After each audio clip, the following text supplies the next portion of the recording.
Hello friends, இந்த வீடியோவில் என்ன பார்க்க போகிறோம் அப்படின்னா, கூழா குழம்புன்னு சொல்லுவாங்க. வாழைக்காய் வச்சு அதை முதல்ல பண்ணலாம் அப்படின்னு சொல்லிட்டு பண்ணினேன். இதில் பார்த்திங்கன்னா இந்த பக்கம் கத்திரிக்காய் வைக்கிறேன். அது வாழைக்காய் நல்லா வேக வச்சுட்டு உப்பு மஞ்சப்பொடி அதெல்லாம் போட்டுக்கலாம். வெங்காயம் வெள்ளைப்பூடி இதெல்லாம் பார்த்திங்கன்னா நல்லா நீங்கள் பார்த்திங்கன்னா கட் பண்ணி வச்சு அது கூட நல்லா பிசிஞ்சு உருண்டையாக வச்சு நீங்கள் பொரித்து வச்சுருங்க. அவ்வளோதான், வேறு ஒன்றும் இல்லை. இதுக்கப்புறம் பார்த்திங்கன்னா உங்களுக்கு இந்த பாருங்கள், ஃபுல்லாக நல்லா வேகணும். வெந்தால் தான் உங்களால் பிசிய முடியும். வேகலையா அது நல்லா பிசிஞ்சு இதெல்லாம் போட்டுட்டு உருட்டி விட்டு நல்லா பொரித்து வச்சு, சில பேர் அரிசி மாவு போடுவாங்க. நான் அதெல்லாம் போடலை. ஏன்னா ரொம்ப போட்டிங்கன்னா கல் மாதிரி ஆயிடும். அப்படியே நீங்கள் போட்டுக்கலாம். நல்லா குழஞ்சிடுச்சு அப்படின்னா இந்த வெங்காயத்தெல்லாம் மிஷினில் கூட நீங்கள் போட்டு வச்சுக்கலாம். நல்லா பொரித்து உருண்டையாக எடுத்து வச்சுக்கோங்க. அவ்வளோதான், ஒரு பெரிய விஷயம் கிடையாது. அதுக்கப்புறம் எப்பவும் குழம்பு பண்ண போகிற மாதிரி வெங்காயம் வெள்ளைப்பூடு கடுகு அதெல்லாம் போட்டு கருவேப்பிலை போட்டு எக்ஸ்ட்ரா சோம்புலாம் நீங்கள் சேர்த்துக்கலாம். சோம்பு சீரகம் இதெல்லாம் சேர்த்தா டேஸ்ட்டாக இருக்கும்.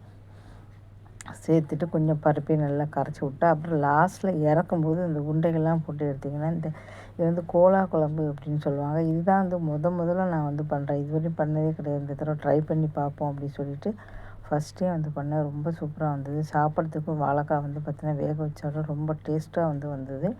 இப்போ இதுக்கப்புறம் இந்த குழம்பு பண்ணியாச்சு. ஃபஸ்ட்டே போட்டால் எதுவும் லாஸ்ட்டில் குழம்புலாம் நல்லா கொதிக்க வச்சுட்டு லாஸ்ட் டைமத்தில் போட்டுக்கலாம். இது பருப்பு நம்ம சும்மா சேர்த்துட்டா போதும். பருப்பை மிக்சியில் அரைச்சி தேய்ச்சிக்கலாம். நான் பருப்பு பொடி ஆல்ரெடி வச்சுருக்கேன், அதனால் அதை மிக்ஸ் பண்ணியிருக்கேன். சாப்பிட்றதுக்கு ரொம்ப சூப்பராக பிரமாதமாக இருந்தது. நீங்களும் பண்ணி பாருங்கள். ஏன்னா இந்த கோலா குழம்பு அப்படிங்கிறது அவ்வளோ டேஸ்ட்டாக இருந்தது.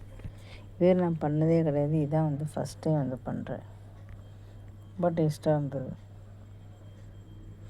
தொட்டுக்கிறதுக்கு பார்த்திங்கன்னா நான் சாதம் பண்ணேன். இது தொட்டுக்கிறதுக்கு அப்பளம், சுண்டைக்காய், அப்புறம் இது எல்லாமே பண்ணினேன். நீங்களும் பண்ணி சாப்பிட்டுக்கலாம். சாதாரண சாதம் குழம்பு பண்ணுற மாதிரி பண்ணிக்கலாம். ஏன்னா ஒரே குழம்பு பண்ணி டெய்லி பண்ணால் போர் அடிக்கும். டிஃப்ரெண்ட் பண்ணால் நல்லாயிருக்கும். லாஸ்ட்டில் போடணும் பார்த்திங்களா, உருண்டை ரொம்ப உருண்டை களைஞ்சிரும். அதனால் பார்த்து பண்ணிக்கணும். அவ்வளோதான், வேறு ஒன்றும் இல்லை. இந்த வீடியோ பிடிச்சா மறக்காம சேனலில் சரி நம்மளே விதவிதமாக பண்ணிக்கலாம். விதவிதமாக சமையல் பண்ணோம் அப்படின்னா பண்ணி ஒரு 2-3 தடவை சமையல் பண்ணி பார்த்தா தன்னால் சமையல் வந்துடும். அது கஷ்டமானது கிடையாது, ஈஸியானது தான்.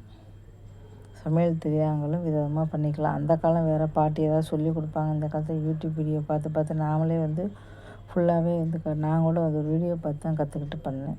இந்த வீடியோ பிடிச்சா மறக்காம சேனலில் சப்ஸ்கிரைப் பண்ணுங்கள். இதுமாதிரி நிறைய வீடியோக்கள் போட்டிருக்கேன். மறக்காமல் பார்த்து ஆதரவு கொடுங்க. நன்றி, வணக்கம்.